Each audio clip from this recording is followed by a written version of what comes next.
excelentes expositora y expositor, digamos, que nos van a hablar, ¿no es cierto?, sobre materiales sustentables. La primera presentación o ponencia es de la académica del Instituto de Obras Civiles de la Universidad Austral de Chile, Naya Cárdenas Mayorga, quien nos presentará el tema sobre la importancia de la huella de carbono en materiales de construcción. Un tema súper interesante que a veces hay materiales que suelen decirse sustentables, pero tienen una huella de carbono importante y también eso es súper importante de relevar. Tan solo eso, Naya, y bueno, adelante nomás con tu presentación o ponencia. Bien, muchas gracias, Sergio. Voy a compartir.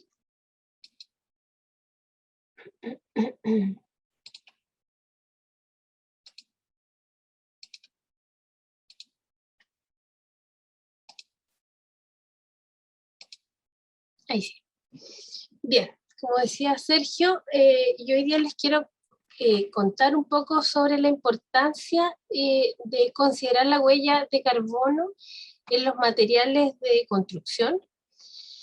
Voy a partir mostrando este gráfico que está tomado del último informe del Programa Medioambiental de Naciones Unidas, donde nos muestra la cantidad de energía que se está utilizando actualmente y la cantidad de emisiones de CO2 equivalente que tienen diferentes industrias, ya no solo la construcción o no solo la edificación. Y aquí tenemos, tenemos primero, el primer gráfico nos indica la energía, ¿no es cierto?, que se está utilizando, y como bien dije, la segunda, donde se marca el 38% en la parte central, son emisiones de CO2. Lo que está marcado ahí, que yo marqué con rojo, con estos circulitos rojos, representa la energía que se utiliza para operar en las edificaciones, ¿ya? Entonces, lo que quiero que ahora lo vamos a conocer como energía operacional o carbono o energía en el caso del primer gráfico, y en el segundo gráfico donde dice emisiones, sería el carbono operacional, es decir, lo que se emite cuando se está ya habitando, ¿no es cierto?, la vivienda. La vivienda, la edificación puede ser residencial o no residencial. Y esto yo no diría que está solucionado de ninguna forma y nos queda harto por hacer, pero esto ya está observado de alguna forma, ¿ya? Cuando hablamos de edificios eficientes o edificaciones sustentables, hablamos de reglamentación térmica, de estándares de construcciones sustentables, es porque estamos poniendo el foco en esto, en disminuir la cantidad de energía de operación. O sea que cuando la vivienda o la edificación esté funcionando, tengamos un gasto energético menor posible y por lo tanto menor cantidad de emisión, ya que la energía que se utiliza tiene una correlación directa con la cantidad de emisiones de CO2 que va a tener la edificación, la vivienda o el edificio que estemos analizando o el producto que estemos analizando. Entonces, hasta aquí no está solucionado, nos falta harto para hacer, estamos lejos de tener muchas viviendas o edificaciones sustentables, pero al menos ya se habla de esto. Entonces nosotros decimos necesitamos tener edificaciones que tengan un bajo consumo de energía, que tengan bajas emisiones, y ya sabemos que existen reglamentaciones térmicas desde el 96, si no me equivoco, que obviamente yo sé que ahora está en estudio para mejorar. Ya en el 2018 aparecen los estándares de construcciones sustentables que nos hablan de un consumo operacional lo posible, lo más bajo de las edificaciones. Pero nos queda este otro porcentaje, un 5% de la energía total se utiliza solamente en la construcción, cuando estoy construyendo. Eso significa desde que llega el material y desde que se arma también el material, desde que se trae la materia prima. Y tenemos un 10% de las emisiones de CO2. En general, este 10% equivale a energía que queda incorporada en la edificación. Es decir, no es que se emita después, sino que a medida que voy construyendo, traigo materiales, enchufo herramientas, necesito bombear hormigón, todo eso va aumentando la cantidad de emisiones y hace que se genere este 10% que está asociado a la industria de la construcción. Bien, entonces tenemos dos energías importantes o dos tipos de carbono. Una es la energía operacional, que ya todos la conocemos y tratamos de disminuir, pero tenemos una gran cantidad de energía que está incorporada en la construcción y está incorporada también en los materiales. Un gran porcentaje también se lleva los materiales, que son los materiales tradicionales que utilizamos, y yo creo que ahí el puntero lejos es el hormigón, que se lleva una gran cantidad de emisiones de CO2. Yo creo que eso ya la gran mayoría lo conoce. ¿Cómo hago este análisis? O sea, ¿cómo puedo contabilizar? ¿Cómo puedo saber cuánta energía estoy gastando, cuánto carbono está emitiendo? Una buena forma es el análisis en ciclo de vida de las edificaciones. Esto también no es algo nuevo, lleva varios años, ya décadas, yo diría, donde se empezó a hacer un estudio de cuánto se estaba gastando en las diferentes etapas de la edificación. Ahora, siempre el foco ha estado en la energía operacional, ¿ya? Entonces, incluso las casas que se consideran pasivas, lo que uno analiza es cuánta energía gasta una vez que está operando. Pero la pregunta es cuánto me estoy gastando en los materiales, por ejemplo, cuál es la huella de carbono de esos materiales, cuánto me estoy gastando, por ejemplo, en energía para construir esa casa que es pasiva, ¿ya? Entonces aquí tenemos el ciclo de vida de un edificio, ya está tomado esto también de un informe que existe actualmente, que es el 2020, donde se están evaluando posibles metodologías para levantamiento de datos de huella de carbono.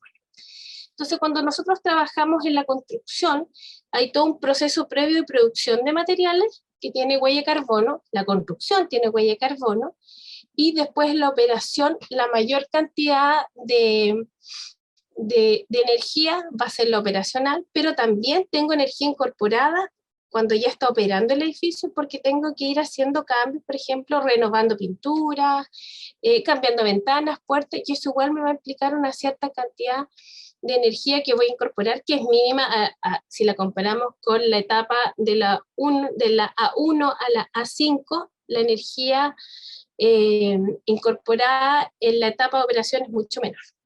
Bueno, también hay una energía que no se considera, o emisiones que no se consideran cuando ya termina el ciclo de vida de la edificación. Y tengo por operar algo de energía cuando trabajamos con lo que yo creo que muchos conocen, lo que es economía circular, y trato de tomar estos residuos y los reincorporo a la misma construcción o a otra industria. Pero aquí lo importante que quiero recalcar que mediante un análisis de ciclo de vida ya existen varias normas, además que se acompañan el análisis de ciclo de vida. Podemos saber cuál es la huella de carbono, cuántas emisiones tiene mi edificación desde que aparece desde la constitución del material hasta que termina el ciclo de vida de la edificación. Y aquí les quiero dar un ejemplo un poco más concreto. Revisé algunas investigaciones que se han hecho a nivel internacional, e incluso hay una de Chile. Y aquí uno se puede dar cuenta con estos números la importancia que tiene la energía incorporada dentro, o la energía incorporada o el carbono incorporado, no se olviden que van tan correlacionadas, la importancia que logran tener cuando analizamos viviendas que son pasivas o que tienen un muy bajo consumo energético. Si ustedes pueden observar ahí los valores, por ejemplo, en el estudio de Bélgica, la energía operativa es la energía operativa de 100 años que van a utilizar la casa es menor de toda la energía que se gastó para construir la casa. Entonces ahí uno empieza a poner, es como ahí una alerta de decir, bueno, si estoy haciendo una vivienda pasiva, ¿por qué no trabajo desde el diseño y hago una vivienda que efectivamente sea sustentable, pero desde el diseño y el material? Entonces, bueno, cuando la energía operativa, la energía incorporada toma relevancia cuando estoy trabajando con viviendas de bajo consumo. Donde dice abajo edificaciones tradicionales, claro, ahí uno se da cuenta que la energía incorporada, lo mismo con si lo comparo con toda la energía que se está gastando después en la operación de la vivienda. ahí donde dice viviendas tradicionales, Chile, Reino Unido y Suecia B, son viviendas que contaban al menos con el reglamento térmico muy básico, ya no son viviendas ni pasivas, son más bien viviendas tradicionales, pero que sí tenían envolventes térmicas. Reglamentación básica. En la edificaciones pasivas de bajo consumo son viviendas que prácticamente tienen muy bajo consumo durante toda su vida útil. Entonces, por eso se forma esta diferencia. Entonces, yo insisto que si ya estamos hablando que queremos trabajar con viviendas que tengan un menor impacto ambiental, que utilicen menos energía operativa, también pensemos inmediatamente en la energía incorporada, ambas al mismo tiempo. Bien, entonces cuando hablamos de energía incorporada, a pesar de que todo lo que está aquí en el dibujito en color celeste considera energía incorporada, yo creo que la más importante es la que está ahí en color, que queda en el recuadro verde, donde tenemos que poner hincapié en la producción del material y en la construcción, más que en la construcción, en el diseño también, porque finalmente el arquitecto es el que va a decidir qué material quiere utilizar, ¿no es cierto? Entonces, la idea principal de esto es que en lo posible los diseñadores consideren materiales que sean ecoeficientes, o sea, no solamente que nos ayuden a mejorar esta energía operativa, sino que además tengan un bajo impacto y también una baja energía incorporada. Bueno, estamos trabajando yo estaba trabajando con colegas y también con algunos alumnos de pregrado, y hemos empezado a buscar qué pasa con los materiales, con la huella de carbono y qué información tenemos en Chile, y encontramos que hay poquísima información. Hay algunas empresas, por ejemplo, empresas de yeso cartón, que ya están contabilizando la huella de carbono y le informan en sus páginas, pero la gran mayoría no, y tuvimos que buscar en bases de datos del extranjero que nos dan simplemente una referencia, porque para contabilizar la huella de carbono tenemos que hacerlo en cada una de las regiones o en los países donde se quiere hacer este análisis. Entonces tenemos, como les contaba, buscamos información sobre huella de carbono, y lo que nos encontramos que había poca información y que también al final terminamos tomando algunas bases de datos de otros países. Y ahora un poco les voy a contar toda esta idea de cómo parte, digamos, y qué queremos hacer con esta información. Inicialmente hicimos una pequeña investigación, bueno, no fue tan pequeña porque nos llevó hartos meses. Lo que hicimos fue realizar una simulación energética de una vivienda típica de unos 60 metros cuadrados con materiales, pero los materiales no eran tan importantes acá, sino que la forma y las dimensiones de la vivienda. Entonces, calculamos la tramitancia térmica en distintos puntos de la región de Los Ríos y dejamos fijo aquí el consumo energético de climatización de 60 kilowatt-hora por metro cuadrado al año, y eso lo tomamos de los estándares de construcción sustentable del mismo. ¿Ya? Entonces, tomamos y dejamos fijo este valor, dijimos ya, vamos a ocupar solamente esta cantidad de energía en la vivienda, y vamos a ver cuál es la tramitancia óptima que necesitamos en diferentes puntos de la región de Los Ríos. ¿Ya? Entonces, eso nos dio como resultado que en cada uno de esos puntitos rojos que ustedes ven en el mapa, nos arrojaba el valor de la tramitancia óptima para no sobrepasar ese consumo energético de climatización. Luego, teniendo la información en cada uno de estos puntos, empezamos a diseñar soluciones constructivas mediante el cálculo y combinación de diferentes tramitancias de diferentes materiales, ¿ya? Obviamente, siguiendo con el límite de consumo energético de los 60 kilowatt-hora metro cuadrado por año, y bueno, calculamos todos estos paneles, y les voy a mostrar a continuación. Ahí hay algunas soluciones, 4 o 5 soluciones, para que cumplan la tramitancia para no sobrepasar el consumo, y incluso sacamos el valor del costo de cada una de estas soluciones. Son alrededor de 16 o 17 soluciones, y buscando también cuál sería la mejor para cada una de estas áreas, ¿ya? Porque no es lo mismo tener una vivienda en Corral que una en Panguipulli. Entonces muchas veces se hace un solo tipo de solución y en algunas partes funciona muy bien, en otras queda sobreestimado, o puede ser más cara, o me estoy gastando, estoy colocando más material de que efectivamente necesito. Entonces, si queremos ahorrar en términos ambientales y en términos de costo, lo ideal sería hacer un análisis por cada uno de los espacios, de los puntos o estaciones en cada una de las regiones.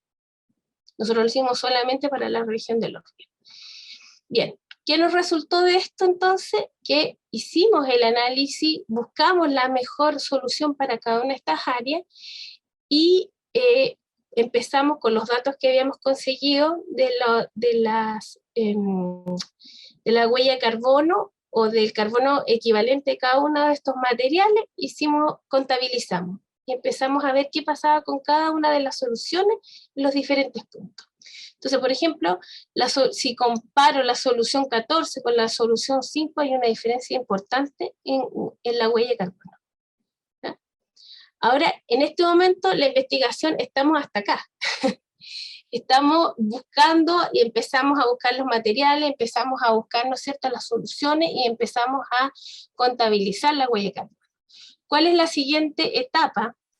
Es optimizar la combinación. Eso sería lo último que nos queda, optimizar la combinación de estos materiales, en lo posible buscar los materiales que tengan menor impacto ambiental, ¿no es cierto? Y con eso generar estas soluciones o paquetes estructurales que van a cumplir con la tramitancia con un bajo consumo energético, y se puede presentar soluciones o diferentes soluciones de bajo impacto ambiental para las diferentes áreas. Bueno, en eso estamos, digamos, estamos trabajando en la combinación, estamos trabajando con una metodología que es programación por conveniencia, viendo cuál es la mejor opción de cada uno y elegir también, finalmente, elegir el mejor paquete estructural para cada una, ¿no es cierto?, de las áreas de la región. Eso, creo que anduve bien en el tiempo. Yo creo que las preguntas después, ¿no es cierto? No, gracias, Néstor, estuviste excelente, justo en el tiempo. Ya. Y mira, a mí me surgen como dos preguntas que a lo mejor sería bueno que las pudieras ver ahora. ¿La normativa chilena o te está trabajando con alguna normativa internacional referencial? No sé si en base a qué tipo de normativa está trabajando todo este tema, digamos, de la huella de carbono en los materiales de construcción. A ver, en Chile yo sé que recién están trabajando lo que se llama Huella Chile en buscar la información. Lo que pasa es que, a ver, uno tiene que hacer el cálculo por cada una de las empresas, cada una de las organizaciones tiene que decir cuánto está gastando para producir un material. Entonces yo por eso busqué referencias, pero lo ideal sería que cada uno de estos proveedores dijera, mire, yo me gasto tantos kilos de CO2 para producir el material. ¿Y cómo se hace? Puede ser por por el PAS 2050, que es una normativa inglesa, y lo que te dice, te va dando así como la receta de cocina, mida esto, contabilice, de hecho te dice, hay planilla, entonces tú tienes que decir cuánta energía gastaste en electricidad, en petróleo, todo eso se incorpora en una planilla y se saca el valor. Y eso es del producto. Además a eso muchas veces hay que agregarle el valor de la administración o del funcionamiento de la empresa. Ahí se utiliza otra norma. Y además, yo aquí en la diapositiva que aún está puesta, dice que analizamos solamente la composición del material, porque además después tenemos que analizar qué significa mover el material del proveedor hasta la obra. Y ahí volvemos a sumar más huella de carbono. Entonces, claro, la normativa, o sea, uno puede elegir qué normativa utilizar, la ISO o la PAS 2050. Ok, gracias Nadia, digamos, gracias por tu respuesta. Bueno, como decía Pedro en el chat, invitamos a que hagan sus consultas, digamos, para poder después registrarlas, y también quien quiera después hacer una consulta en forma verbal, digamos, que levante la mano para poder después darle el pase con el audio. Siguiendo con nuestro ciclo, ¿no es cierto?, de hoy, pasaríamos entonces a la segunda presentación o ponencia de la académica del Instituto de Arquitectura y Urbanismo de la Universidad Austral de Chile e investigadora del Instituto Forestal, Infor, ¿no es cierto? La académica Alejandra Trettan Hostetter, ya no sé si lo pronuncié bien, Alejandra, ¿sí? ¿Ya? Y su ponencia o presentación, ¿no es cierto?, es el desarrollo de materiales aislantes sustentables en base a desechos forestales y agrícolas. Adelante, Alejandra. Muchas gracias. ¿Ven bien mi presentación? Bueno, entonces voy a partir con, presentándole este trabajo que aún está en proceso, que se llama Desarrollo de Material Aislante Sustentable en base a desechos forestales y agrícolas, y que ha sido desarrollado por un equipo de investigadores del Instituto Forestal en conjunto con el Instituto Fraunhofer de Alemania y con las empresas Polymag e Inserco, en el contexto de un proyecto financiado por Corfo en su línea Corfo Eureka, que busca apoyar el desarrollo de nuevos productos y procesos en de base tecnológica, y que se ejecuten en conjunto entre entidades chilenas y de otros países participantes, y en nuestro caso hemos estado trabajando durante todo el proceso con Fraunhofer, que nos ha estado apoyando técnicamente y en el desarrollo de los prototipos. Como les decía, este es un estudio aún en proceso que busca explorar el potencial de los materiales aislantes en base a materias primas naturales, y además el potencial de valorizar los residuos tanto en las regiones de los ríos como de la Araucanía. Quiero partir con un contexto general, algo ya también explicó Nadia, pero contar un poco cuál es la motivación de este trabajo. Los Objetivos de Desarrollo Sostenible, impulsados por la ONU, plantean varios desafíos que son bastante complejos en aspectos económicos, medioambientales y sociales. Y en este contexto la industria de la construcción tiene mucho que decir y hay mucho por hacer aún. Cuando hablamos de construcción, generalmente pensamos que este sector abarca solamente la edificación, pero abarca, además de la edificación de uso público y residencial, también aborda otras temáticas mucho más amplias que tienen que ver con los materiales, con los productos, los equipos, los sistemas, la infraestructura, obras públicas y en general la ciudad en su totalidad. Es decir, la construcción sustentable implica un modelo de desarrollo sostenible del medio construido en relación a los ecosistemas naturales que lo rodean. Y en este escenario, muchos de estos objetivos de desarrollo sostenible tienen relación con la industria de la construcción, mucho más de los que uno quizá puede identificar a primera vista, y abarcan aspectos que van desde la etapa de diseño de los proyectos, la etapa de construcción, el bienestar de las personas, la operación del edificio y su relación con el entorno. Si uno ve estos ODS, los que podrían tener un mayor vínculo con la construcción son el 6, agua limpia y saneamiento, el 7, energía asequible y no contaminante, el 9, industria, innovación e infraestructura, el 11, ciudades y comunidades sostenibles, y el 12, producción y consumo responsable. Pero hay varios más que se vinculan quizás de una forma un poco más indirecta al desarrollo del medio construido. Y esto entonces se podría traducir en 3 grandes líneas de acción, que son reducir, en primera instancia, reducir el uso de los recursos naturales, agua, energía, madera, áridos, etc. Luego reducir los impactos ambientales que generamos durante todo el ciclo de vida de la construcción, como comentaba Nadia, las emisiones, residuos, contaminación de agua, contaminación atmosférica, y además mejorar los estándares de habitabilidad para las personas. Entonces estas líneas de acción están muy alineadas a los objetivos que buscamos al investigar las posibilidades de desarrollar aislante sustentable en base a residuos, están muy alineados con estas líneas de acción.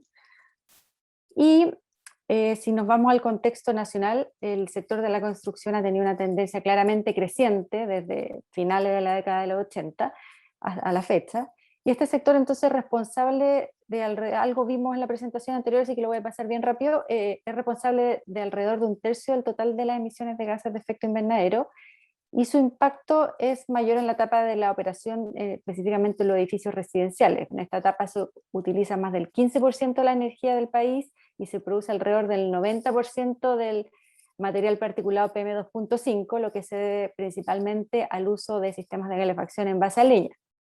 Además, desde la perspectiva del ciclo de vida, la producción de materiales de construcción es la etapa más contaminante del proceso de construcción, seguida de la etapa de operación del edificio. Entonces, por ejemplo, materiales como el hormigón y el acero producen importantes emisiones de CO2 como resultado del uso de energía principalmente en el proceso de producción, y a eso se suma las emisiones resultantes del proceso de extracción y de transporte. Por lo tanto, el tema de los materiales, o analizar o buscar soluciones para tener materiales que tengan un menor impacto durante su proceso de producción, es clave para afrontar los impactos que está generando el sector de la construcción. Además, las regiones de los ríos y de la Araucanía fueron elegidas como área de referencia para este estudio, ya que por una parte ambas regiones dependen en gran medida de las actividades agrícolas y forestales, por lo tanto hay una cantidad importante de residuos de esta industria, y además presentan serios problemas de contaminación atmosférica debido al excesivo uso de leña para calefacción residencial. La combinación de clima frío y aislación deficiente de las viviendas ha aumentado el problema, lo que ha llevado a la implementación de requisitos de mayor eficiencia energética que se ha ido implementando con el tiempo. Y por eso estos dos temas, la disponibilidad de los residuos y la problemática en torno a la aislación de la vivienda, hacen que estas sean dos regiones interesantes para el estudio y que se priorizaron para hacer este trabajo. Considerando que todas las regiones de la zona centro-sur de Chile tienen un clima frío y todas presentan niveles críticos de contaminación atmosférica debido al excesivo uso de leña, y especialmente durante el invierno. Y si comparamos nuestras ciudades de la zona centro-sur con ciudades de otros países que tienen climas similares, nosotros tenemos un consumo mucho más alto de energía para calefacción. Y si vemos el gráfico acá a la derecha, además vemos cómo este problema se va agudizando a medida que nos movemos hacia el sur. La barra de más a la izquierda son los promedios nacionales, pero luego desde la segunda barra ya vamos viendo los consumos de energía del sector residencial por zona térmica, y vemos cómo estos aumentan de una forma importante a medida que nos vamos moviendo al sur, y principalmente aumenta la barra naranja, que corresponde a la energía utilizada para calefacción. Y esto es resultado de nuestros problemas de aislación en la vivienda, y que se explica en gran parte porque muchas de estas fueron construidas previo a la entrada en vigencia de la normativa térmica, que partió en primera fase el 2000, luego el 2007, ahora tenemos mayores requerimientos y mayor exigencia, pero el 80% de nuestras viviendas fueron construidas previo a la entrada en vigencia de todas estas normas, por lo tanto no cumplen con ningún estándar térmico, lo que implica que no son capaces de mantener una temperatura adecuada en el interior sin usar grandes cantidades de energía. Y para abordar esta problemática se han implementado planes de descontaminación atmosférica que definen una serie de medidas en las ciudades que son declaradas saturadas por material particulado PM2.5, como el caso de la mayoría de nuestras grandes ciudades en la zona centro-sur. Implementan ahí diferentes estrategias para recuperar la calidad del aire, que incluyen regulaciones sobre el uso y mejoramiento de los sistemas de calefacción, mejoramiento de la calidad del combustible, acondicionamiento térmico de vivienda, y además programas educativos.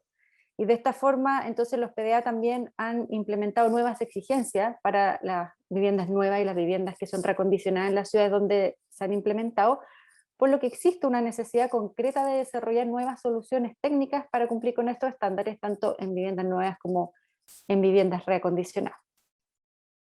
En este contexto, entonces, el objetivo de este estudio es analizar la viabilidad de utilizar materias primas disponibles localmente para producir materiales de aislación como alternativa a los materiales existentes en el mercado nacional. Y para lograr esto, el proyecto tiene varias etapas, no ha concluido, como les decía, está en proceso, pero en primer lugar se desarrolló una caracterización y estudio de la disponibilidad de la materia prima para el desarrollo de estos productos aislantes, y para esto se realizó una estimación de los residuos de cosecha agrícola y forestales, de procesos de transformación primaria y secundaria, y se utilizaron informes y estudios previos para hacer este análisis. Además, En una segunda fase se estudió la normativa nacional e internacional en los aspectos de desempeño térmico, acústico y de resistencia al fuego, y con esta información se definieron ciertas características que el material debe cumplir para cumplir con las normas.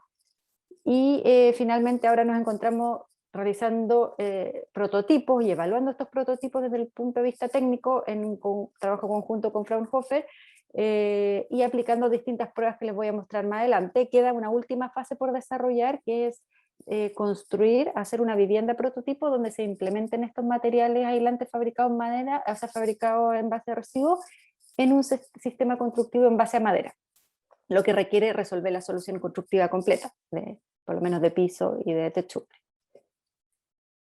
Entonces, como les decía, en una primera fase se estudiaron los volúmenes de residuos específicos, primero de las empresas participantes en el proyecto, tanto agrícolas como forestales, y luego otros residuos disponibles en la región, y se encontró que había un número bien interesante, porque en los cultivos agrícolas que anualmente realiza la empresa se generan más de 4.500 toneladas de residuos de paja de trigo y más de 2.000 toneladas de paja de avena.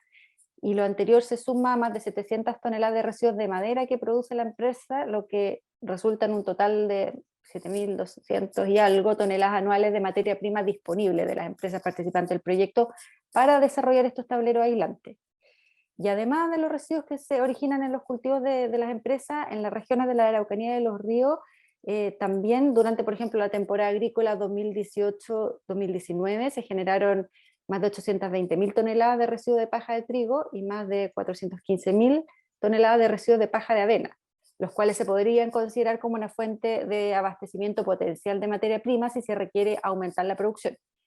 Y el hecho de que la empresa se encuentre ubicada en una región que cuenta con la mayor superficie agrícola del país permite contar con una mayor oferta potencial de materia prima a la cual se podría acceder si es que a futuro se considera, por ejemplo, un aumento de la producción. Y respecto a los residuos de subproductos madereros generados en los procesos productivos de la empresa, también se encontró un potencial importante, y además que este es un activo con potencial porque actualmente no se le da ningún uso productivo. El volumen de residuos anuales es de entre 700.000 toneladas y presenta entonces una interesante oportunidad de valorización para el desarrollo de estos nuevos productos. En cuanto a residuos de plantaciones a nivel de región, plantaciones post cosecha, considerando pino y eucaliptus, existe un espacio importante ahí para evaluar respecto a los residuos que se generan en las cosechas de predios de pequeños y medianos propietarios, porque se calcula que hay una disponibilidad aproximada post cosecha de entre 63.000 y 100.000 toneladas de materia seca anual para la región de la Araucanía, y en menor medida para la región de los ríos de entre 4.900 y 7.700. Por lo tanto, hay una disponibilidad importante de materia prima, tanto a nivel de las empresas como a nivel de la región estudiada, que era un primer paso para ver la factibilidad de hacer estos prototipos. Como les comentaba, en una segunda fase se analizó el desempeño técnico requerido para los materiales aislantes, y para eso se estudiaron las normas de construcción chilenas y alemanas con respecto a desempeño térmico, desempeño acústico y resistencia al fuego. Y en el caso de los requerimientos térmicos, tomamos los planes de descontaminación atmosférica para las distintas zonas térmicas del país y decidimos que los sistemas constructivos que diseñemos deben apuntar al nivel más exigente, que es el plan de descontaminación atmosférica de Coyhaique, y por lo tanto se debe considerar que los aislantes pueden instalarse en un sistema constructivo que cumpla con estos requerimientos. Y todos estos aspectos se definieron previo a la fabricación de los materiales, aunque el estudio se ha centrado principalmente en las características de transmitancia térmica, pensando que este material aislante es clave en el desempeño del elemento. El tema de la transmitancia térmica es clave en el desempeño del elemento constructivo completo, a diferencia, por ejemplo, si hablamos de la resistencia al fuego, donde se puede pensar que se puede complementar con otros materiales que van dentro del mismo elemento constructivo que ayuden a mejorar la resistencia al fuego. Y bueno, estas definiciones fueron un paso importante que permitió identificar el objetivo al cual apuntar para luego desarrollar los prototipos y las pruebas técnicas. Y además del estudio de la normativa chilena y alemana, se consideró relevante analizar el potencial que tendría este material para aportar puntaje en distintas certificaciones voluntarias de eficiencia energética y sustentabilidad que se utilizan tanto en el país como a nivel internacional. Y acá es importante mencionar que hay las exigencias que se han ido aumentando en cuanto al desempeño térmico de vivienda y la próxima obligatoriedad de realizar la calificación energética de vivienda para todas las viviendas que se construyen. Y por lo tanto se estudiaron dos tipos de certificaciones, las certificaciones multicriterio, tales como LEED, que es bien conocida a nivel internacional, el CBS, que es la certificación de vivienda sustentable, y CES, que es la certificación de edificio sustentable. Y también para las certificaciones de eficiencia energética se estudió el estándar internacional Passive House y el sistema de certificación oficial que tenemos, que es la calificación energética de viviendas. En estas últimas, la contribución del material de aislación va ligada directamente al desempeño energético que se puede lograr, por lo que hay un potencial ahí importante en este aspecto, pero en las otras, en las certificaciones multicriterio, el criterio de materiales y recursos incluye varios temas que tienen potencial de ser abordados con, con estos productos de aislación que se están proponiendo. Y algunos ejemplos de estos son, por ejemplo, que es un material renovable, orgánico, biodegradable, que se produce localmente, incluyendo todo el proceso de producción desde la materia prima hasta el producto final, que promueve la valorización y recuperación de residuos, que tiene un bajo impacto ambiental en todo su proceso productivo, y además, como les decía, puede contribuir a los criterios de calidad ambiental interior, mejorando el potencial de aportar a la sustentabilidad de los proyectos, porque además de reducir el consumo de energía, tiene un proceso de producción de bajo impacto ambiental, especialmente en comparación con otros materiales aislantes. Entonces, en la siguiente fase se fabricaron los prototipos de los materiales aislantes y se realizaron pruebas técnicas utilizando materias primas como chapa de madera, que pueden ver en la foto superior, y paja de trigo y paja de avena, que pueden ver en la foto inferior. Y se produjeron dos tipos de prototipos, un tablero aislante resistente a la presión y una colchoneta flexible aislante, ambos en diferentes espesores y densidades. Y se priorizaron los residuos obviamente generados por parte de las empresas participantes del proyecto. Por lo tanto se seleccionaron los restos de chapa de madera y la paja de cultivo de trigo y de cultivo de avena. Además de estas materias primas son actualmente desechos no solo de las empresas participantes en el proyecto, sino que de muchas de las empresas presentes en las regiones de los ríos de la Araucanía. Por lo tanto, ahí existe un potencial de ampliar esto mucho más allá de las empresas participantes. Y por una parte se realizaron en una primera fase pruebas a la materia prima antes de fabricar los tableros, los prototipos. Un ejemplo de esto son las pruebas de absorción, donde se mide la capacidad de absorber, de almacenar y de liberar vapor de agua, y estas se realizan con muestras climatizadas. Esto se hizo porque en general los materiales aislantes de origen natural presentan una capacidad de almacenamiento de humedad bastante alta, y en cambio los materiales de aislación en base a fibra mineral y la espuma rígida en base a petróleo prácticamente no pueden amortiguar la humedad dentro del material de aislación. Por lo tanto, un mínimo de aumento en la cantidad de agua dentro de la construcción produce agua libre en la superficie, y por lo tanto genera que crezca moho y otro problema en los sistemas constructivos. En cambio, los materiales de aislante de origen natural pueden amortiguar temporalmente cantidades relativamente grandes de humedad a través de la absorción, sin que el material aumente significativamente su contenido de humedad, y esto permite que la construcción permanezca seca. Entonces ahí se hicieron pruebas se hicieron distintos tipos de pruebas. Por ejemplo, en la parte superior podemos ver la paja de avena en tallos enteros, en el centro la paja de avena refinada en fibra, y en la parte inferior la paja de trigo triturada o cortada.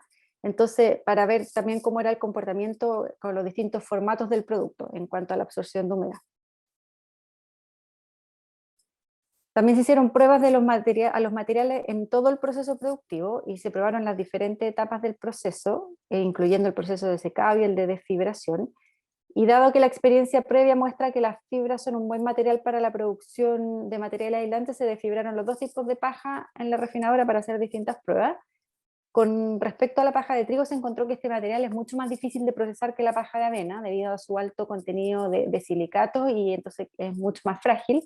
La paja de trigo se rompe en trocitos más pequeños que la paja de avena durante el transporte y durante las fases posteriores del procesamiento, lo que complica la fabricación de los elementos aislantes. Y en el caso de la chapa de residuos forestales se encontró que, dada su alta calidad, no se necesita desfibrar y se puede transformar directamente en material aislante en una primera fase de procesamiento, desarrollando inmediatamente un tablero de astillas, que es el que pueden ver a la derecha, donde se utilizan unas astillas más grandes que son más pequeñas que la del OSD, pero más grandes que un tablero aglomerado de partículas. Y ahí a la derecha pueden ver parte del proceso y a la izquierda los prototipos terminados, en este caso 2 pruebas distintas, un tablero rígido de astillas de un espesor de 13 milímetros y densidad de 500 kilómetros cúbicos, y una placa aislante flexible de 60 milímetros y densidad bruta aproximada a 150 kilómetros cúbicos. Estos fueron uno de los primeros prototipos, se han ido haciendo varias versiones posteriores. Pero algunas cosas que hemos visto hasta ahora es que los pasos de secado y triturado consumen bastante energía, y ese es un tema a resolver, dado todo lo que comentaba Nadia en la presentación anterior. Y otro aspecto clave es evitar una alta proporción de partículas muy pequeñas que después producen polvo durante el procesamiento posterior y genera problemas para el uso del adhesivo y defectos en los tableros. Entonces, para esto se están probando otras formas de triturar que consumen menos energía, como el corte a medida o corte en longitud definida. Y otra problemática ambiental tiene que ver con los adhesivos. Las primeras pruebas se hicieron con PMDI, que es un adhesivo polimérico que funciona bien en términos técnicos para fabricar el aislante y presenta buenas propiedades técnicas, pero sin embargo complica el reciclaje del producto, la incineración y el compostaje, y además tiene un proceso de fabricación que requiere por un lado bastante energía y se generan productos intermedios tóxicos. Por lo tanto, estamos buscando otras opciones y haciendo pruebas con otros tipos de adhesivos de manera de no perder las características de sustentabilidad del material por el uso de este tipo de adhesivos. El desempeño final del material, entonces, depende de varios aspectos, como mencionaba, tanto los tableros resistentes a la presión como las placas flexibles requieren de algún tipo de aglutinante, y hay otros aspectos de todo el proceso de producción que deben analizarse en detalles, como son el tipo de preparación de la materia prima, el pretratamiento, el proceso de curado, la tecnología de prensado, y todo es porque todo esto van influyendo en la calidad de los tableros desarrollados, y por esta razón estamos en un proceso iterativo donde se han producido diferentes prototipos aislantes para determinar sus propiedades, y las variantes más prometedoras se siguen desarrollando para llegar finalmente a los prototipos finales. En este momento se están determinando otras propiedades como la resistencia y la conductividad térmica, y se están adaptando las respectivas aplicaciones y tipos de aislación que estamos buscando para cumplir con las normas. Es importante comentar que a veces no se pueden combinar totalmente todas las propiedades. Por ejemplo, las propiedades de resistencia se correlacionan con la densidad aparente, entonces una baja densidad con altas propiedades de resistencia no es factible. Y así la conductividad térmica también se correlaciona con la densidad bruta, por lo tanto una alta resistencia con una baja conductividad térmica tampoco es factible. Entonces es necesario buscar las mejores combinaciones de las propiedades para los distintos usos. Y otro aspecto que estamos desarrollando ahora son las pruebas correspondientes al comportamiento de los materiales como parte de un elemento constructivo, y para hacer estas pruebas se instala el material de aislación en un marco de madera, simulando el elemento constructivo, para investigar distintas propiedades. Principalmente ahí estamos viendo temas de protección contra la humedad y resistencia al fuego, y ahí se hacen también comparaciones de estas muestras, algunas con lana de vidrio disponible en el mercado y otras con los prototipos que se están desarrollando y se están en proceso de probar su desempeño. Y ahí para cerrar, quiero comentar algunos resultados generales hasta el momento. A escala piloto, los resultados muestran que la materia prima utilizada, la paja de trigo, la paja de avena y los residuos de chapa de madera, se pueden utilizar para fabricar y desarrollar los materiales aislantes y los elementos de construcción.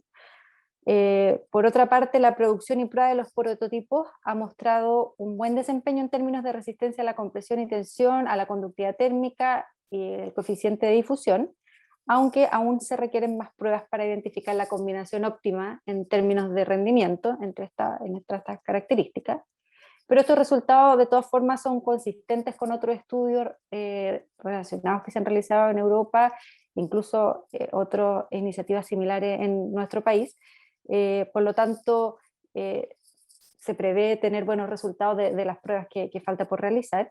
Y los siguientes pasos, como les comentaba al principio, son el diseño y construcción de un módulo prototipo de madera donde se instalarán estos materiales aislantes sustentables y productos aislantes tradicionales, y se medirá su desempeño, además de resolver técnicamente el sistema constructivo completo, incorporando los prototipos desarrollados en los muros y en la techumbre de la construcción. En todo caso, bueno, los resultados preliminares muestran bastante potencial para este estudio y aportan nuevos conocimientos a otras experiencias que ya se han desarrollado a nivel nacional en torno a la producción de aislantes en base a materiales naturales. Y el desafío ahora es incorporar estos aislantes en el mercado, más allá de estudios técnicos, pruebas piloto, ver cuál es la factibilidad de que esto se incorpore realmente de forma más masiva. Muchas gracias.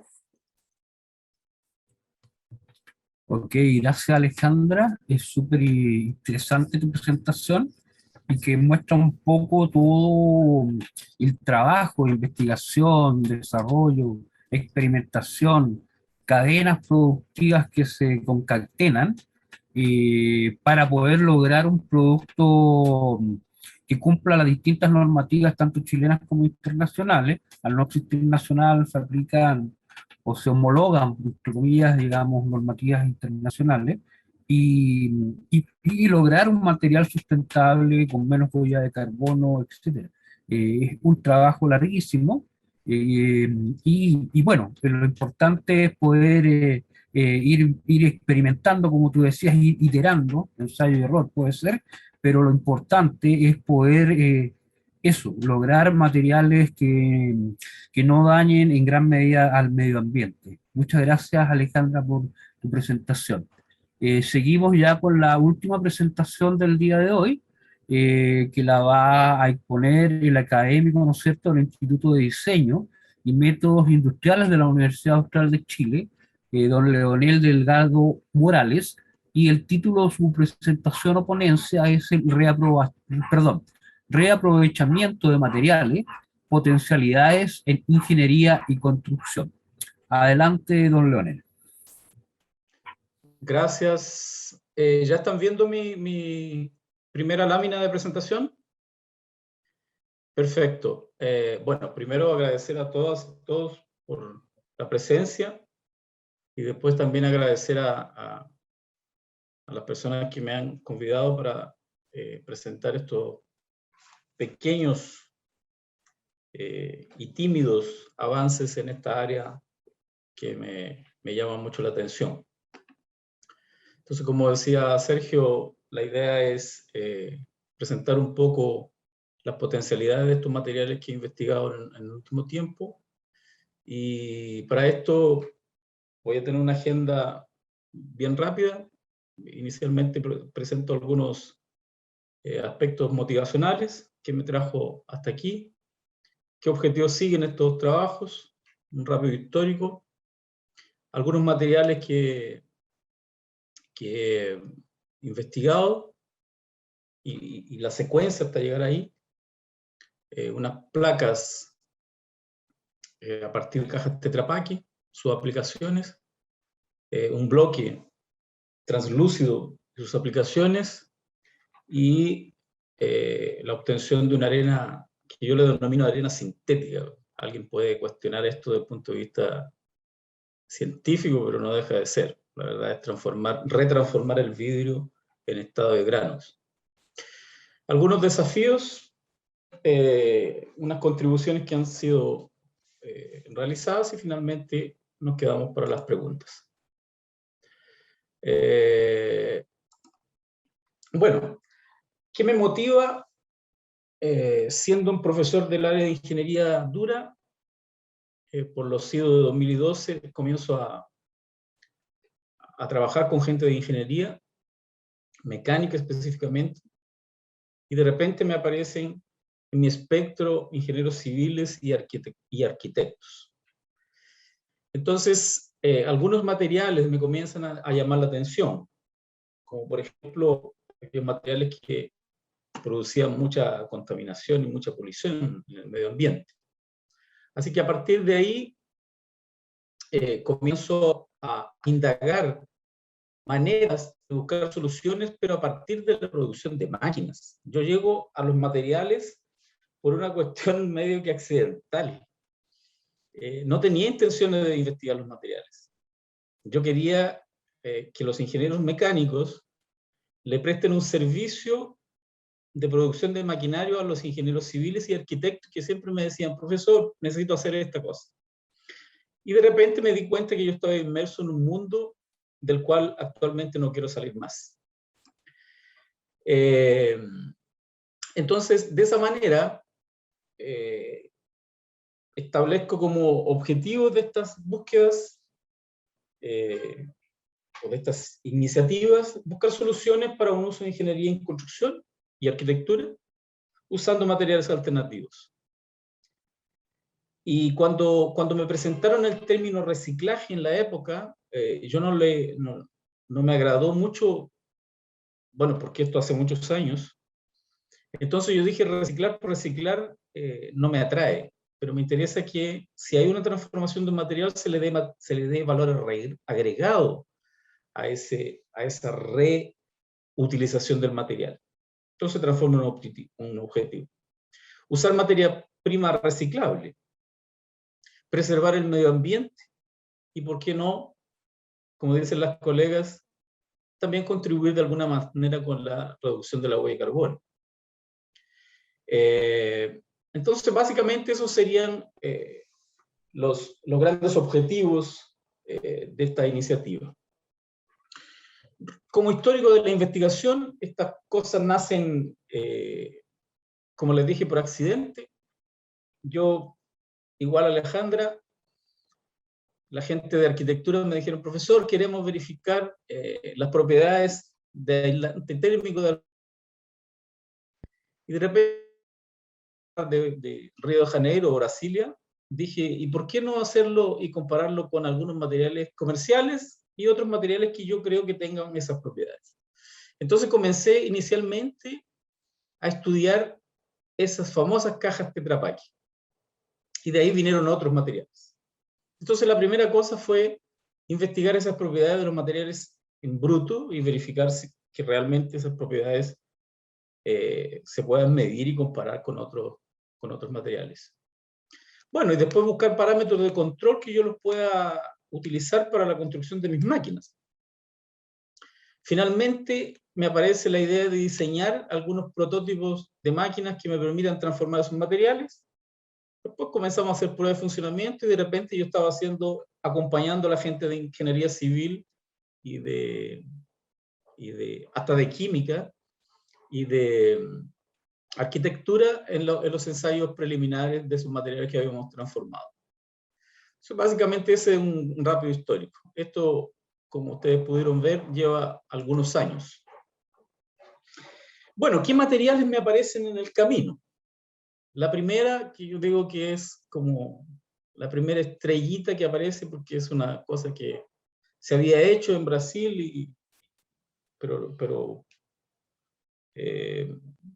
había poca información y la información que había no era publicada. Así que primero comencé a estudiar esas cajas Tetra Pak, sus propiedades, y después conseguimos transformar esas cajas en unas placas. Estas son placas.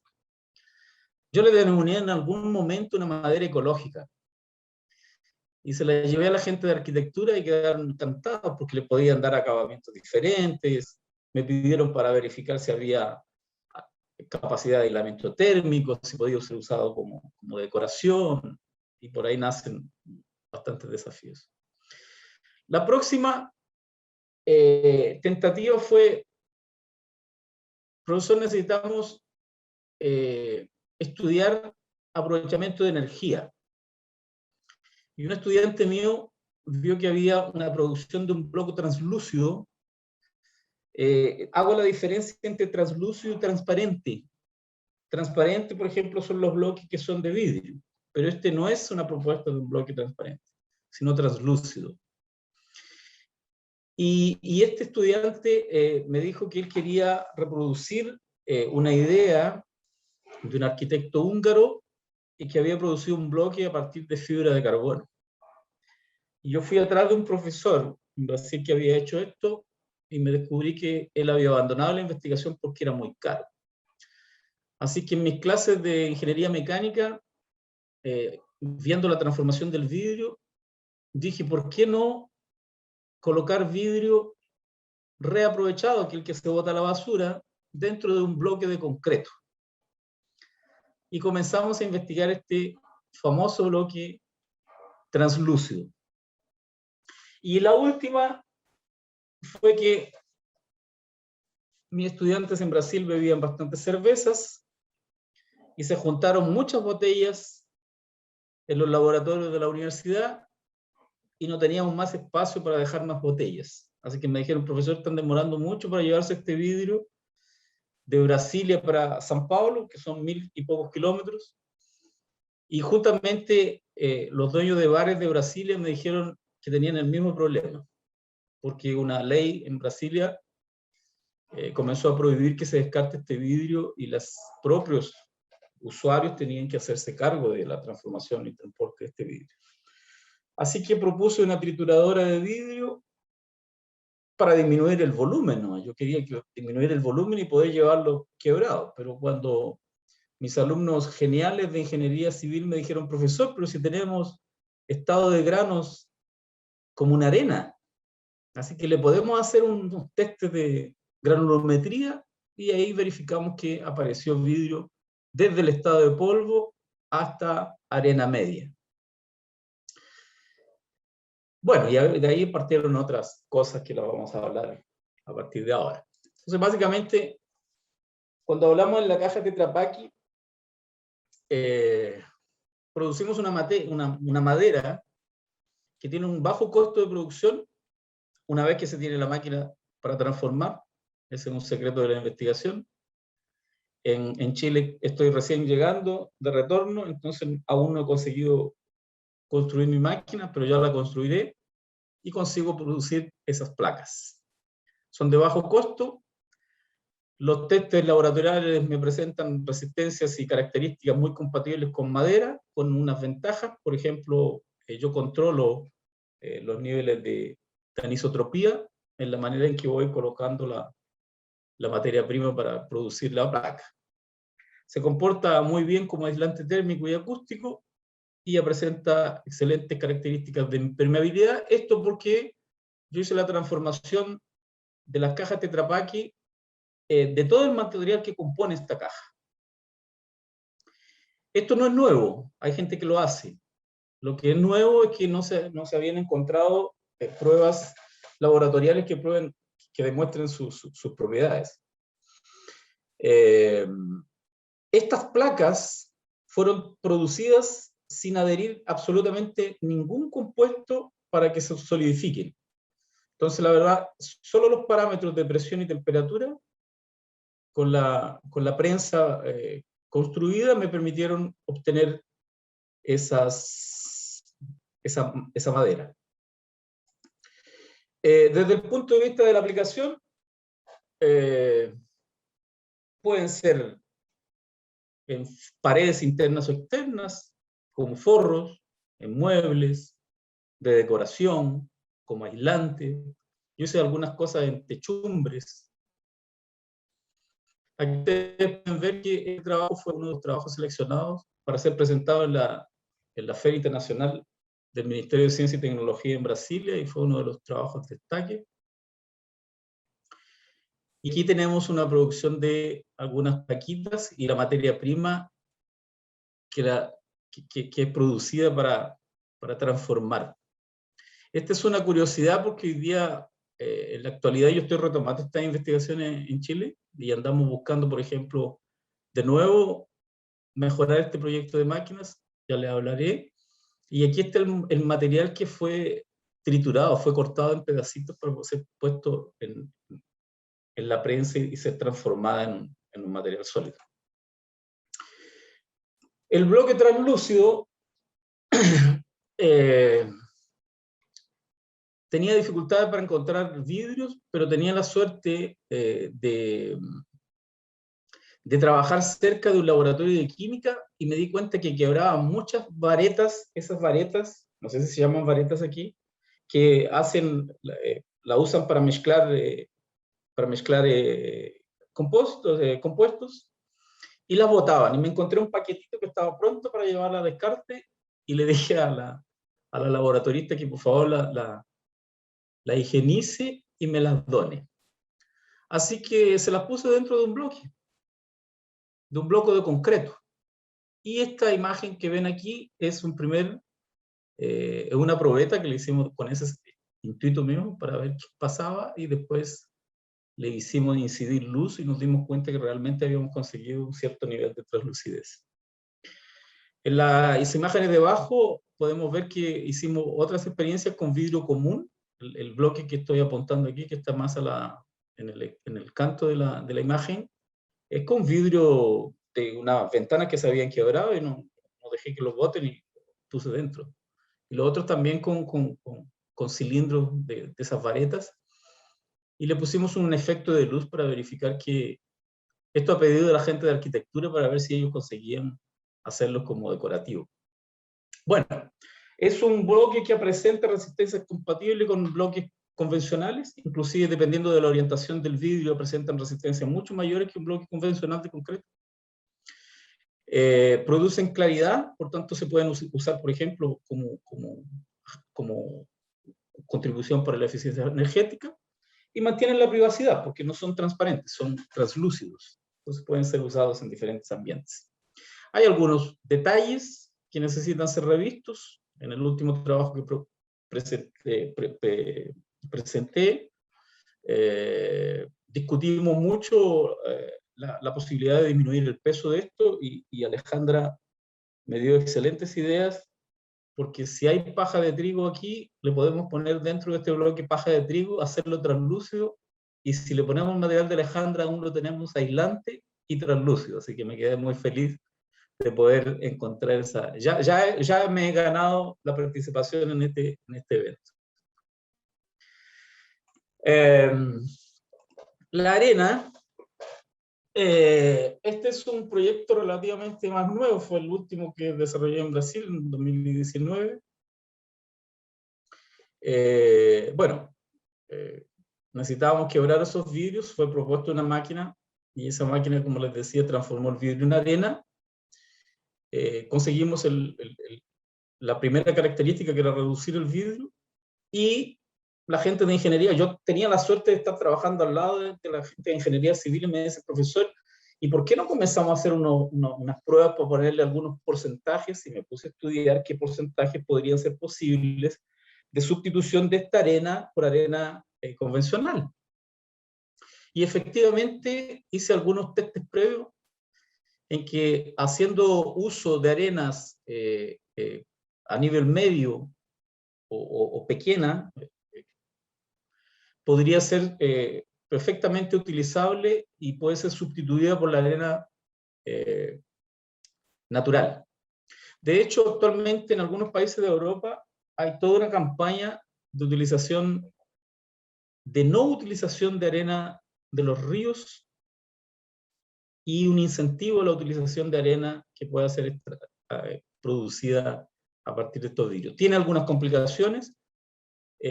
A pesar de poder ser sustituto de un agregado, no puede ser utilizado como en elementos estructurales. Hay una necesidad aún de validar en diferentes porcentajes. En este momento en Brasil comienzo una investigación con un grupo de alumnos, y aquí en Chile probablemente voy a conseguir moler vidrio hasta que no haga mi máquina en la Universidad de Santiago, para hacer algunos bloques y verificar porcentajes de 5 a 20%, y a evaluar la resistencia, y a partir de ahí pueden aparecer las aplicaciones que se vislumbran para este tipo de material. Una de las principales y más naturales aplicaciones sería asfaltos o concretos de baja exigencia estructural. Entonces, por ejemplo, podría ser en ciclovías, en estacionamientos, en veredas, en contrapisos en general, pero hoy día casi todas esas cuadras deportivas le hacen un contrapiso y se le podría perfectamente, porque tienen baja exigencia. No podría usarlo en elementos estructurales. Hice unas pruebas y estudié algunas referencias donde hay un problema de contaminación y con altas temperaturas. Estaba comenzando a hacer unos modelos para ponerle esta mezcla y verificar cómo se comporta a determinadas temperaturas, pero la literatura ya dice que no es recomendable usar en esas situaciones. Bueno, ¿qué desafíos hay por la frente. El primero grande desafío que me he propuesto es compartir este conocimiento con todos aquellos que tengan interés. De hecho, con mis estudiantes de Ingeniería Civil Mecánica y algunos alumnos de Brasil, estamos retomando estas iniciativas para verificar la posibilidad de crear esos diseños de máquinas y hacer sus aplicaciones. Encontrar colaboraciones donde nosotros podamos dar respuesta a quien necesite de estos materiales o los equipamientos que sean necesarios para la producción de esos materiales. Hay una necesidad de fabricar máquinas. Todas estas etapas han sido promisorias. En el caso de la máquina de trituración de vidrio, este es un segundo prototipo. En el caso de la prensa que transforma madera, estoy en el tercer prototipo. Es una prensa termoeléctrica. A necesidad de que esos materiales aún sean sometidos a otros ensayos complementarios del laboratorio para verificar, inclusive, y comparar con normas chilenas. Como la profesora Alejandra mencionaba, hay normas que son específicas de cada país y todos los estudios que he hecho han sido en Brasil, así que hay que, obviamente, buscar ensayos que sean cumplan normas o a las normas de Chile en el caso. Y llevarlos a aplicaciones.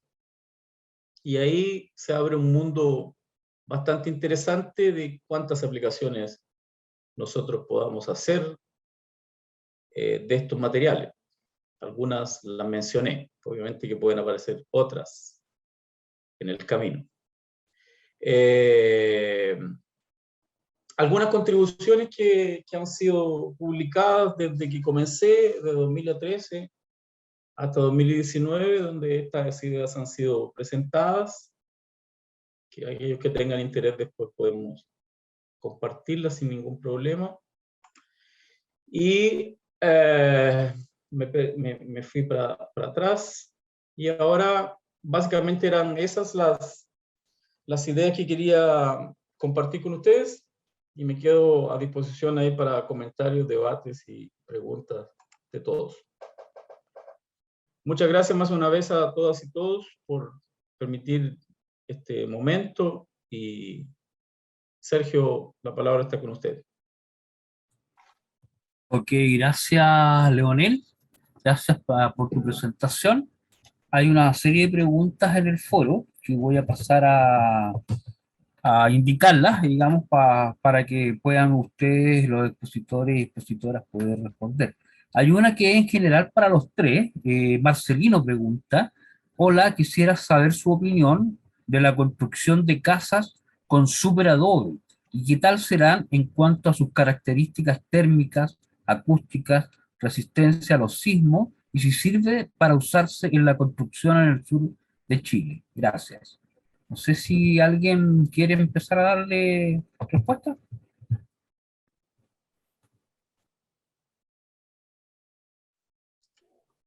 Si quiere parto yo. Ok, Nadia. Yo Ya. iba a proponer su nombre, Nadia, creo que la más... Yeah. Gracias. Adelante, Bueno, Nadia. la verdad es que uno puede utilizar, yo pienso que la ingeniería da solución a todo, ¿ya? Cuando hablamos del superadobe y pensamos, por ejemplo, el tema sísmico, probablemente lo vamos a tener que trabajar como igual que sería una albañilería, yo pienso, confinada, mezclado con otros materiales, con madera. Va a depender del diseño más que del material en sí, ¿ya? Yo creo que un buen diseño de ingeniería resulta, digamos, si sabemos dónde colocar arrastramientos, dónde colocar bien los pilares, si hacemos una buena estructuración mediante, ni siquiera, yo pienso en madera porque el hormigón siento que es muy contaminante, sigue pagando la huella de carbono, así que pienso que quiero en madera.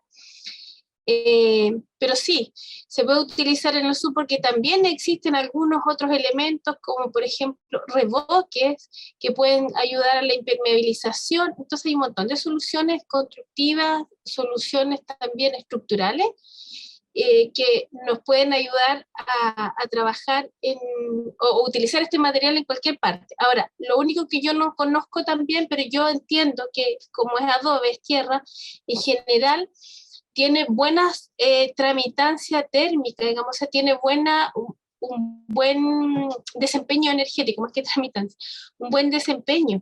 Entonces, quizá eso se analiza. Entonces, quizá no puede ir solo el super adobe solo, pero se le puede colocar alguna placa que igual tenga un bajo impacto. Entonces, soluciones constructivas donde podamos usar materiales de bajo impacto ambiental como el super adobe, yo creo que se pueden utilizar en todas partes.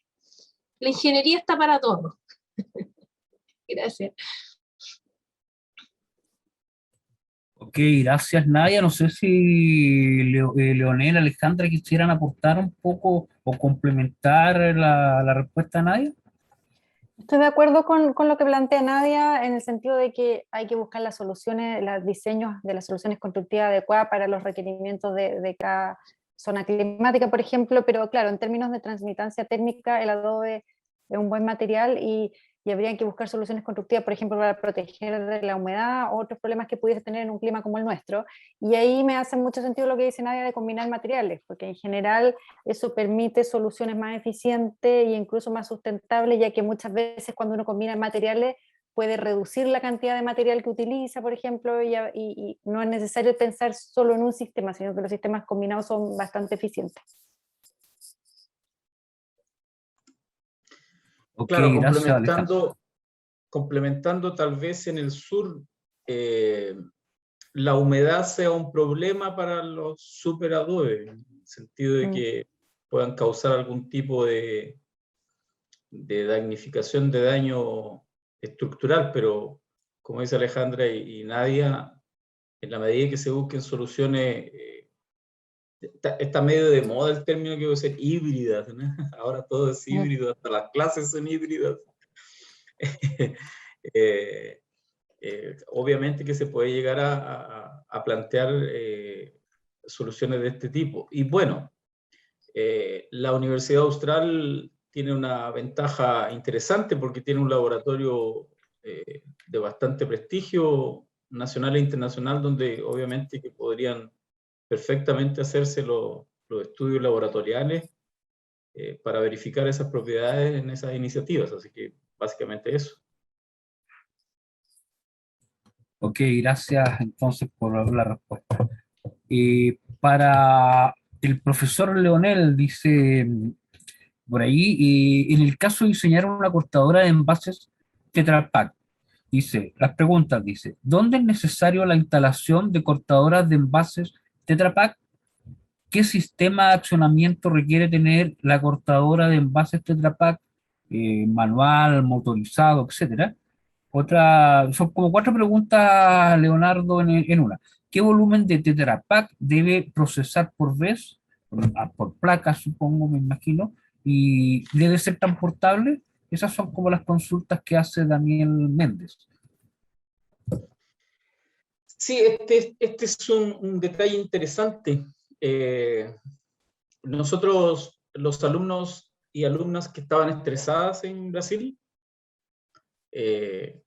los convidábamos al laboratorio y comenzaban a cortar manualmente, porque así se desestresaban. Al final del día teníamos un volumen de materia prima fantástica. Los alumnos que atrasaban la entrega de algunos artículos, algunos resúmenes, entonces vaya al laboratorio, corte cajitas Tetra Pak porque necesitamos como materia prima. Pero obviamente que la pregunta viene en el sentido de que este trabajo es hecho manualmente. Y hay necesidad de buscarse una solución para que corte ese material de alguna manera. Como estos trabajos son laboratoriales, esas máquinas generalmente acompañan donde está la máquina que va a hacer el aprensaje de esta materia prima, que generalmente se localizan próximos, en este caso probablemente en laboratorios. Si va a ser manual o mecánico el accionamiento del corte, eso es una solución que debe ser comparada. Hoy día, entre cortar con una tijera y tener un volumen de corte significativo, cualquier solución que sea en que tú consigas cortar mayor cantidad de material, mejor para contribuir a la producción del material, de la materia prima, las placas en el caso. Y cuanto al volumen, no hay una cantidad exacta de cuánto se necesita producir, pero hoy día una placa, por ejemplo, la última placa que producimos de 30 por 30, 300 milímetros con espesuras que van ahí en torno de 10 milímetros, tú necesitas cortar unas 20, 30 cajas.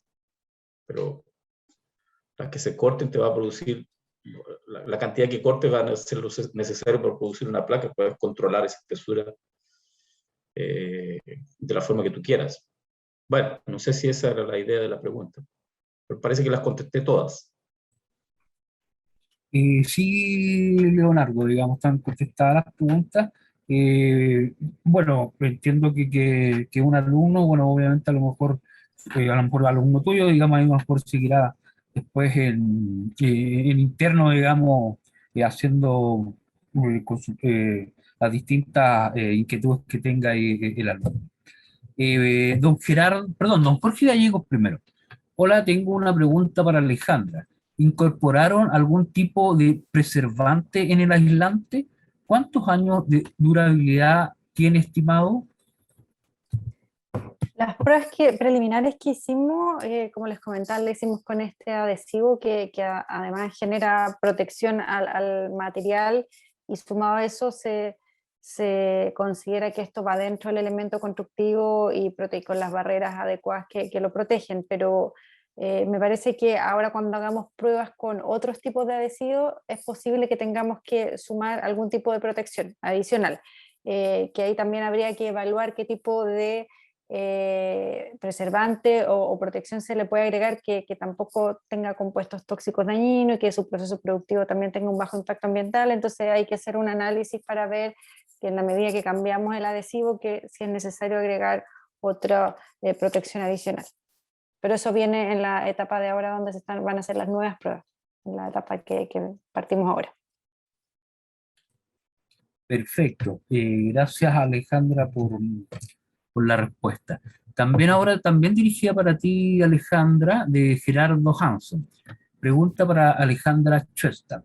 ¿Han realizado ensayos de contenido de humedad máximos para no afectar el rendimiento de resistencia y transmitancia térmica de los prototipos de aislación?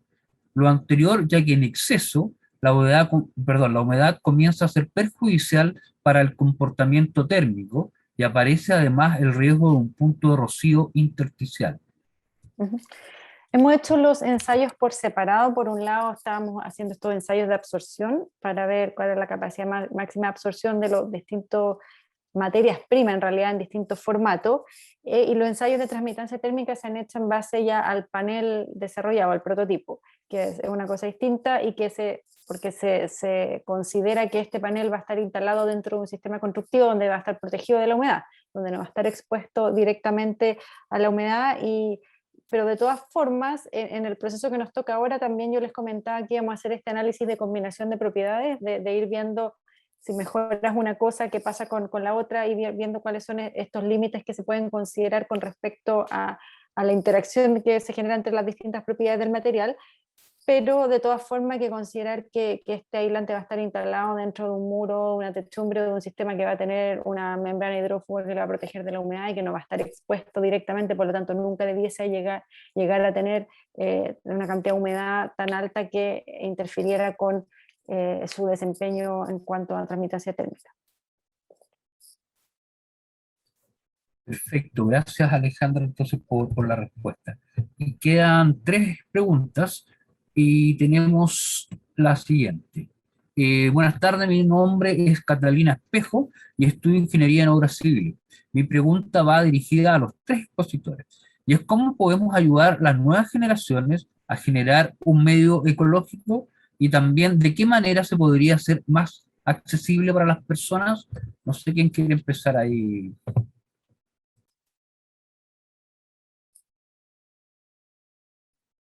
Si quieren, yo comienzo. Yo siempre Vamos, creo que Vamos, Nadia, vamos, Nadia. Ya, Nadie es difícil la es que hable. pregunta, porque la respuesta es muy amplia, Catalina, pero, a ver, primero, yo creo que el primer paso es interesándose por estos temas que ya, la verdad es que ya es imposible no interesarse porque todo el tema ambiental, si lo vemos desde ese punto de vista, o sea, que ya tenemos problemas ambientales graves, hace súper poco salió el último informe y ya nos dice que de aquí a 75 años más va a subir como 4 grados más la temperatura terrestre y con eso ya tenemos que hacer algo, ¿ya? Desde ahí, desde esa información, uno debería comenzar a pensar, ¿no es cierto?, que cómo trabajamos desde la ingeniería en la sustentabilidad. Yo, como yo llevo 8 años más o menos en ingeniería en la Facultad de Ingeniería, y yo sí me he dado cuenta que esta universidad, la Universidad Austral, de hecho, conocimiento de naturaleza, tiene como uno lee Watch y abajo dice conocimiento de naturaleza. Eso está muy bien, pero yo lo veía muy bien en La Teja, ¿ya? Como en la parte de ciencias, y funcionaba muy bien y me hacía sentido esto el tema de cuidado del medio ambiente y preocuparse por el medio ambiente. Yo siento que en ingeniería recién, hace un par de años, yo diría unos 2 o 3 años, empezamos recién a hablar de sustentabilidad. Pero nunca es tarde, Catalina. Puedes interesar, hay mucha información. Los alumnos de los últimos años de las carreras de ingeniería y en el caso tuyo que es obras civiles, empiezan a trabajar en metodología de la investigación como asignatura, donde pueden elegir cualquier tema. Entonces, yo creo que una forma de aportar es comenzar a trabajar en investigación en el área de sustentabilidad, de preservación ambiental y desde la ingeniería dar soluciones. Para mí, un buen ingeniero es el que da soluciones, no el que dice que no se puede y no se puede, sino el ingeniero tiene el deber de dar soluciones. Y ahora tenemos el deber de dar soluciones ambientales. Así que yo creo que, Catalina, como consejo es que yo partiría, por ejemplo, metodología de investigación, estudiando algún tema que sea referente a la construcción sustentable o preservación ambiental. Eso, por mi parte. Ok, gracias, Nadia. No sé si Alejandra, Leonel quieren complementar o indicar algo más. Quizás complementar comentando la importancia de que hoy en día a nivel de docentes se están abordando estos temas de manera mucho más multidisciplinaria y entendiendo que estos son problemáticas complejas y mucho más amplias y que abordan muchas escalas, como comentaba al principio cuando mostraba el tema de los objetivos de desarrollo sostenible, abordan varias escalas, la escala de la construcción, la escala de la planificación territorial de los materiales de los sistemas. Entonces, además hay que pensar en esto como un modelo de desarrollo que tiene aristas sociales, económicas, ambientales, y que finalmente es importante que desde nuestras áreas de estudio o de nuestras disciplinas estemos conscientes que tenemos que aportar a una problemática que es mucho más amplia y que es súper importante también trabajar en conjunto con las otras disciplinas y trabajar de manera de poder avanzar en generar nuevas soluciones que no nacen generalmente desde una sola mirada, sino que justamente el complemento de distintas miradas. Yo creo que eso también es lo que se está haciendo ahora a nivel docente y se está buscando también esa mirada en los programas también y en los currículum de los distintos cursos, así que me parece que por ahí es interesante buscar temas y problemáticas y temas de investigación que tengan, que aborden de esa manera los problemas. Ok, gracias, Alejandra. Leonel. Sí, bueno, la verdad hay innúmeras caminos para llegar a esto, pero creo que en el ámbito que estamos en este momento, la formación en ingeniería, como dice Alejandra, complementando un poco lo que Alejandra menciona, es fundamental incorporar a la formación de esos ingenieros estos, yo no diría nuevos, porque nadie también mencionó, no es nuevo esto. Conceptos que realmente nos hacen tener una postura frente a lo que acontece con el planeta. Entonces, en la medida que nosotros consigamos formar personas con esta conciencia y con estas responsabilidades, se hará más accesible cada día, porque se transformará en una actitud frente a la sociedad. Los ingenieros, como dice Nadia, tienen una responsabilidad social muy grande en este sentido. Yo creo que trabajar interdisciplinarmente también es una de las alternativas más interesantes. A todo esto, antes de comenzar el seminario, aquí confieso, me disculpen colegas profesoras, confieso una anécdota interna antes de comenzar, y precisamente decía eso. Mira, como es curioso, nosotros no nos conocemos, pero alguien tuvo la idea de hacer este encuentro y nos reunimos, una ingeniera civil, una arquitecta, un ingeniero naval, medio mecánico, y comienzan a salir estas ideas que de repente cuando miramos los trabajos, todos tienen algún denominador común. Entonces creo que ese es el camino, vamos apuntando para esa caminada.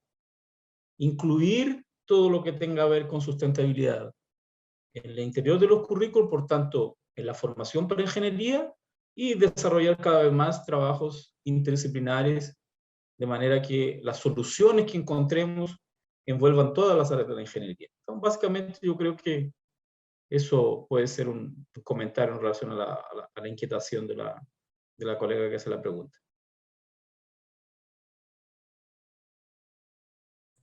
Gracias por las respuestas a los tres. Y ¿cuáles son las medidas implementadas? Ya. Don Lizardo Baeza, perdón. Hola, profe Leonel. Respecto a la producción de la arena sintética de vidrio, ¿este polvo presenta riesgo a la salud como la silicosis? Y de presentar, ¿cuáles son las medidas implementadas para poder producirlo de manera segura? Oye, sí, buena la pregunta de Lizardo. Cuando transformamos el vidrio, cuando reducimos ese volumen de vidrio, necesariamente, dependiendo de la forma que vas a triturarlo, vas a producir polvo de vidrio.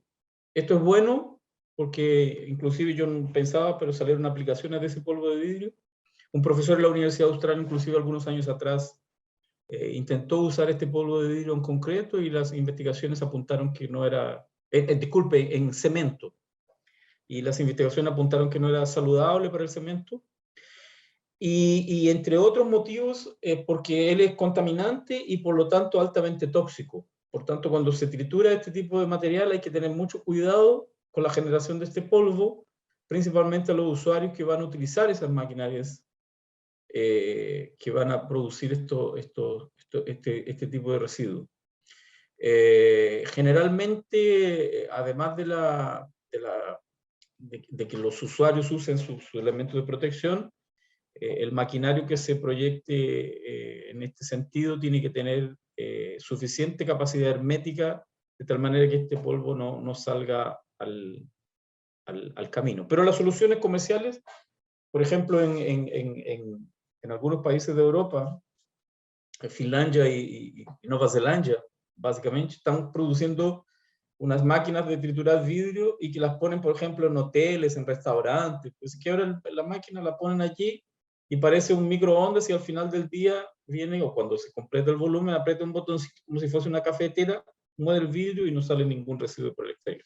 Pero el cuidado con la toxicidad del polvo es un hecho, y hay que tener mucho cuidado. Ok, gracias, Leonel. La última pregunta de Jocelyn Lewey me pregunta sobre la capacidad de la placa Tetra Pak con respecto a la retención de agua. ¿Retiene algo de agua o es impermeable? Buena. ¿Quién hizo la pregunta? Jocelyn. Bueno, sí, Yo buena la soy Lewis, pregunta. perdón. Ujú. En las experiencias que yo hice, el material de la caja Tetra Pak es compuesto por aluminio, por un tipo de plástico y por cartón. Entonces, cuando yo hice las experiencias con retirando el cartón, la placa queda absolutamente impermeable. No hay casi absoluta capacidad de absorber agua.